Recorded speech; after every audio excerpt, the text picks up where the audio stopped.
a todos vocês, sejam todos bem-vindos a mais uma análise de conjuntura, aqui com o professor Fabiano Kenji, né? E o tema desse vídeo agora vai tratar sobre os últimos escândalos do desgoverno Bolsonaro, né? Que realmente, ao que parece, não tem como ele deixar de ser assunto dos nossos vídeos, tá? Talvez até o momento que o Fora Bolsonaro for de fato concretizado aqui no Brasil. E, né, no caso da última semana, tá, o desgoverno Bolsonaro sofreu dois baques fortes, né, em sua já frágil estabilidade. Né. A primeira delas, né, primeiro baque, né, seria o caso envolvendo o Abraham Weintraub, né, o ministro da Educação que não sabe contar bombom, né, que já estava numa situação difícil, né, quando aquela fatídica reunião de abril, ele jogou lá impropérios contra os ministros do STF, né, ameaçando eles de prisão, né, e ainda chamando eles de vagabundos. O povo está querendo ver o que me trouxe até aqui. Eu, por mim, botava esses vagabundos todos na cadeia, começando no STF. E ao ser intimidado a depor sobre esse assunto na Polícia Federal, né, aquele valentão que, lá da reunião de abril, se acovarda e fica em silêncio durante todo o depoimento. Mas é uma covardia, né, que persiste até o momento que ele volta a se aglomerar, né, junto com seus apoiadores, né, lá, os bolsominions, lá na esplanada dos ministérios, né, onde ele volta a criar coragem, né, ou talvez cara de pau, né, para repetir os seus impropérios aos ministros do STF, onde ele volta a afirmar, né, aos seus apoiadores que já falou o que ele faria com os vagabundos do STF. Né? Então, com a repetição dessas ofensas, se tornou insustentável a permanência de Weintraub como ministro da Educação. Né? E já estava dado como certa a sua saída do governo Bolsonaro. Né? E, mesmo assim, no apagar das luzes da sua gestão, né, Weintraub resolve fazer um último ato mesquinho, tá? Ao extinguir a portaria, né, que definia as cotas nos cursos de pós-graduação do Brasil, né, tá certo? Para a população negra, para a população indígena e para as pessoas com necessidades especiais. Um último ato mesquinho que ainda vai ser questionado no Congresso, tá certo? Bom, e também, né, tá certo? Ainda depende da anuência dos institutos federais de ensino superior, né?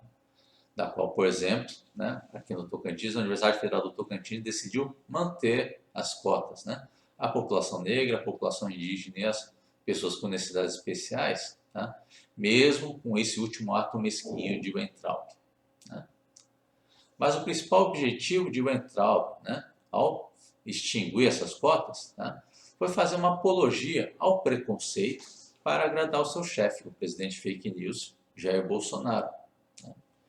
E é um agrado que funciona, porque logo em seguida, né, no momento que é anunciado sua demissão do MEC, né, o desgoverno Bolsonaro também já anuncia a indicação do ministro que não sabe contar bombom a uma posição lá no Banco Mundial, nos Estados Unidos, onde ele passaria a receber um salário de até 5 vezes maior que o salário que ele recebia antes. Né? Certo? Bom, e é uma situação que ainda vai ser decidido se vai ser concretizado ou não dentro do Banco Mundial. Né?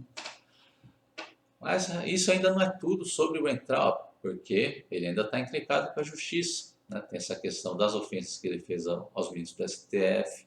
Né?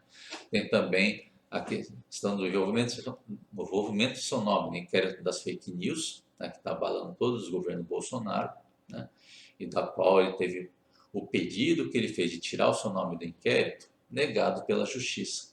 Né. Então, encrencado dessa forma com a justiça, né, então o Weintraub faz lá uma última entrevista, né, anunciando que sua prioridade é sair do Brasil o quanto antes. Né. Então, claramente, tentativa de fugir da justiça. Né? Agora que está encrencado com ela. Né? E aqui no Brasil, então, acaba sendo um caso curioso, que a pessoa anuncia abertamente que vai fugir da justiça, né? E ainda consegue fugir da justiça, né? Porque é no momento que é anunciado sua exoneração do Ministério da Educação, aí se descobre também que o Weintraub já está lá nos Estados Unidos, né? Mesmo com a decisão do presidente americano Donald Trump, né, de fechar suas fronteiras aos brasileiros como proteção ao coronavírus, né? Certo? Isso é uma coisa que viraria piada para as autoridades brasileiras, e deve ser, né? Tá certo? Acontecer uma coisa dessas, né? Mas a gente tem que dar um desconto porque ele teve um cúmplice importante, né? Que é a contribuição do presidente fake news Jair Bolsonaro, né? Porque a entrada do Weintraub nos Estados Unidos só foi concretizada graças ao passaporte diplomático que ele tinha como ministro da Educação, né? E foi metido porque o desgoverno Bolsonaro manteve, né, o Weintraub como ministro da Educação, né, e só fez a sua exoneração do cargo no momento que ele já estava dentro dos Estados Unidos, no momento que o Weintraub já usou seu passaporte diplomático, né, certo? Em mais um escândalo do governo Bolsonaro, que ele faz então uma manobra para ajudar o seu aliado a fugir da justiça, né, certo? E é assim que você tem então que aquele nosso ministro que não sabe contar bombom, acaba virando o fujão que não sabe contar bombom. E o segundo baque, né, que atinge o desgoverno Bolsonaro na última semana, tá, é a prisão de Fabrício Queiroz, né, que é amigo de muitos anos da família Bolsonaro, né, é ex-PM, né, e foi motorista de Flávio Bolsonaro, filho de Jair Bolsonaro, né. E é uma investigação e prisão que era cobrados há muito tempo na sociedade brasileira, né, que começa desde 2018, pouco antes de Bolsonaro fazer a posse como presidente da República, né, tá certo? Que começa a estourar o escândalo Queiroz, né, que você tem o COAF, né, revelando uma movimentação de mais de 1,2 milhões de reais em operações suspeitas por Fabrício Queiroz, né? Certo? Uma movimentação muito suspeita que na época, lá em final de 2018, né, Fabrício Queiroz se negava a depor no Ministério Público, não aparecia aos chamados do Ministério Público, mas ele fazia entrevistas na TV Amiga, né, tá certo? Falando que, né, aquela movimentação era só devido à venda de carros usados, né, tá certo? E nesse final de ano, né, tá certo?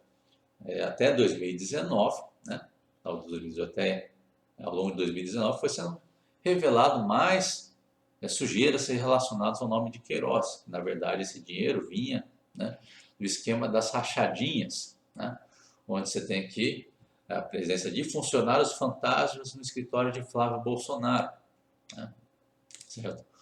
Onde você tinha, então, funcionários que não apareciam para trabalhar, né, só estava registrado o nome deles, né, mas mesmo assim eles recebiam o salário deles com dinheiro público, né?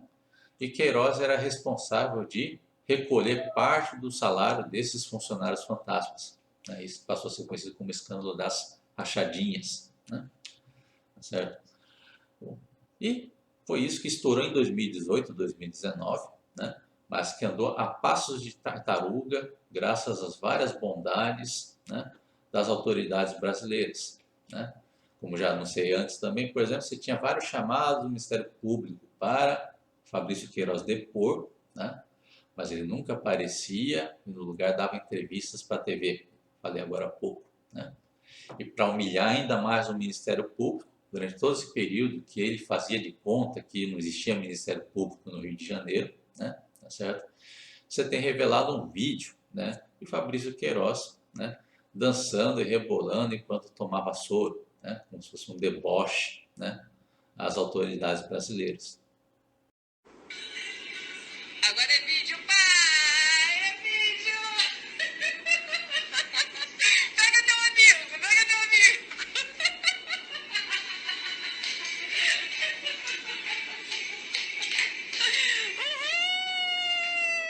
E o curioso dessa cena, né, é que essa caríssima estadia de Fabrício Queiroz no Hospital Albert Einstein para fazer tratamento de câncer, né, ela foi paga totalmente com dinheiro vivo, né, que acrescentam mais uma movimentação suspeita em nome de Queiroz.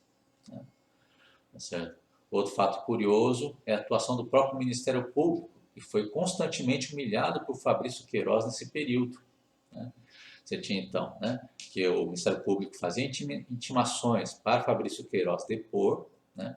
Queiroz ficava ignorando essas intimações do Ministério Público, e enquanto ignorava o Ministério Público, ele ficava lá dando entrevistas chamativas à TV amiga de Jair Bolsonaro, né? E ficava dançando e rebolando literalmente na frente dos procuradores. Né? E mesmo depois de toda essa humilhação, os procuradores resolvem não fazer nada, né? Tá certo? E curioso, porque isso é justamente uma situação que demanda a condução coercitiva, que é quando a pessoa é chamada antes para depor, ela se recusa a aparecer para depor, tá, várias vezes, e aí que a autoridade deveria decretar condução coercitiva. Né? Tá certo? Isso acontece justamente na época da moda da Operação Lava Jato, né, que estava lá sempre aquela moda de fazer o oposto, a condução coercitiva ilegal, né, onde se forçava a humilhação pública da pessoa na frente das câmeras com condução coercitiva, sem ela ter sido chamada antes para depor. Tá? Uma medida ilegal que foi aplicada, por exemplo, contra o ex-presidente Lula. Né? Então, vocês verem a diferença de tratamento. Então, o ex-presidente Lula, que muitas autoridades tinham a preferência pessoal, que ele não fosse eleito, então se faz a condução coercitiva ilegal na frente das câmeras. No caso de Fabrício Queiroz, né, que humilhou constantemente os procuradores, né, ignorando as convocações para depor, não se faz nada. Os procuradores ficam quietinhos, né? Tá certo? Bom, que é o primeiro pacote de bondades que foi concedido a Fabrício Queiroz, porque se teve a outra bondade, por exemplo, que foi dada pela própria Polícia Federal, né? Onde foi revelado que aquele relatório da COAF, revelando as movimentações milionárias de Fabrício Queiroz, elas já estavam nas mãos da Polícia Federal antes mesmo das eleições presidenciais de 2018. Bom, o que mostra que a Polícia Federal, como corporação, ela optou por se omitir do caso Queiroz, porque muitos de seus membros queriam Jair Bolsonaro colocado como presidente da República. Né? E mesmo depois de Jair Bolsonaro sendo colocado como presidente da República, as bondades continuaram, como, por exemplo, vindo do próprio Superior Tribunal Federal, tá? Onde o ministro do STF, Luiz Fux, né, resolve suspender as investigações do caso Queiroz, a pedido do próprio Flávio Bolsonaro, em janeiro de 2019. Né? Aí foi uma suspensão temporária, tá? Mas aí a bondade foi repetida de novo em julho de 2019, quando outro ministro do STF, Dias Toffoli, também decide renovar a suspensão da investigação do caso Queiroz. Bom, certo? Então foram tantas bondades e tantos acobertamentos do caso Queiroz, né, para não ter que deixar ele depor, né, tá certo? Que vem a pergunta que surgiu nacionalmente: cadê o Queiroz? Né? Uma pergunta que foi feita de forma constante, tanto a essas autoridades quanto aos membros do desgoverno Bolsonaro. Né? Entre elas, por exemplo, o Sérgio Moro, o paladino da moral, que era ministro da Justiça de Bolsonaro na época. Né? E que, ao ser perguntado sobre cadê o Queiroz, ele fez o mesmo que as outras autoridades. Ele ficou lá assobiando, olhando para o lado e fingia que não estava ouvindo. Né? E todo esse acobertamento continuou, né, até esse momento, em junho de 2020, quando finalmente foi decretado a prisão de Fabrício Queiroz. Né? Que ele foi preso, né, tá certo? Em um imóvel em Atibaia, numa cidade de São Paulo, né, tá certo? Bom, e o que estoura um outro escândalo sobre o núcleo da família Bolsonaro, porque ele foi preso justamente no imóvel de Frederic Wassef, né, que é advogado de Flávio Bolsonaro, e também ele já divulgou para o próprio Jair Bolsonaro, né, que leva de vez, né, a família Bolsonaro ao núcleo do caso Queiroz, né? E essa prisão finalmente foi feita de Fabrício Queiroz, finalmente estoura de vez o esgoto do caso, né? Dos crimes que estão lá dentro, ao ar livre, né? Onde você tem finalmente revelado, por exemplo, que o próprio Fabrício Queiroz ele pagou a mensalidade das filhas, né? Mensalidade lá da escola das filhas de Flávio Bolsonaro, né? Tá certo? Tá bom?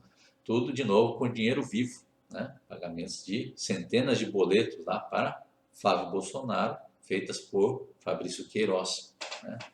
Também tem outra revelação, né, que é o movimento com crime organizado do Rio de Janeiro, né? Você tem que, né, o capitão Adriano da Nóbrega, né, chefe do escritório do crime, né, que é indicado como executor da morte de Marielle Franco, né, ele transferiu mais de 400 mil reais para a conta de Fabrício Queiroz, né?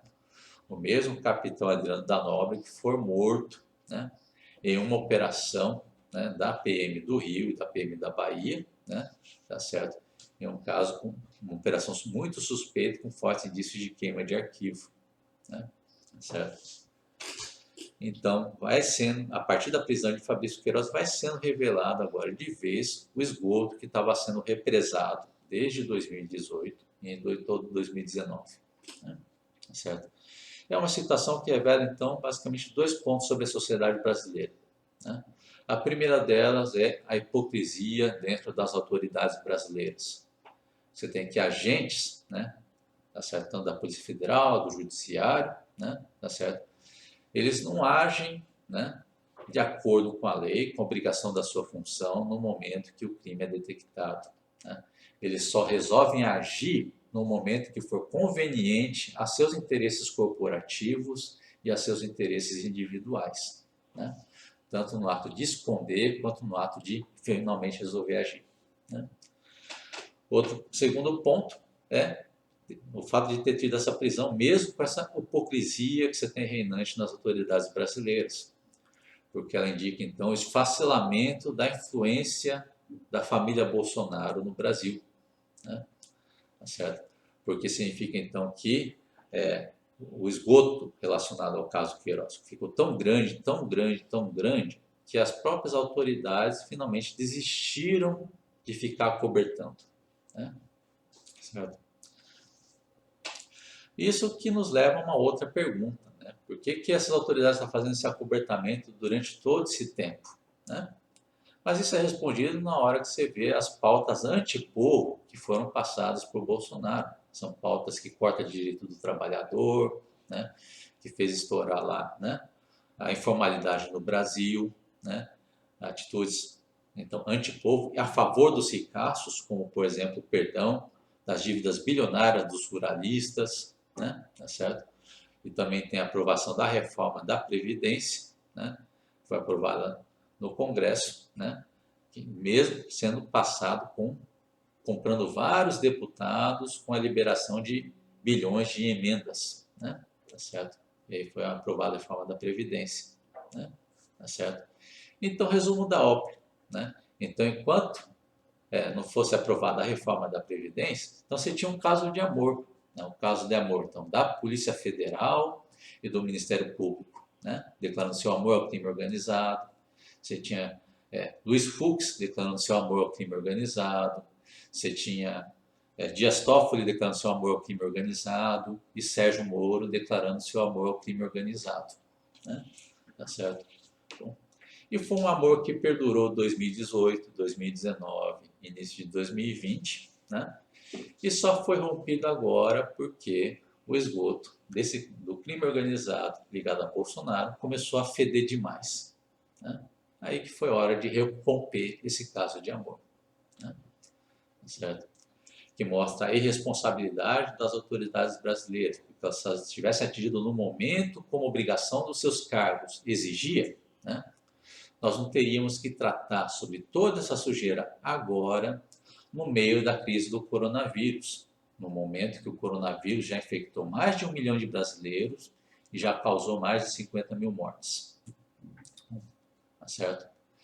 É uma situação que nós não teríamos que lidar se as autoridades brasileiras não ficassem agindo como um bando de agiotas, Então, com isso, nós encerramos nosso vídeo de hoje, né?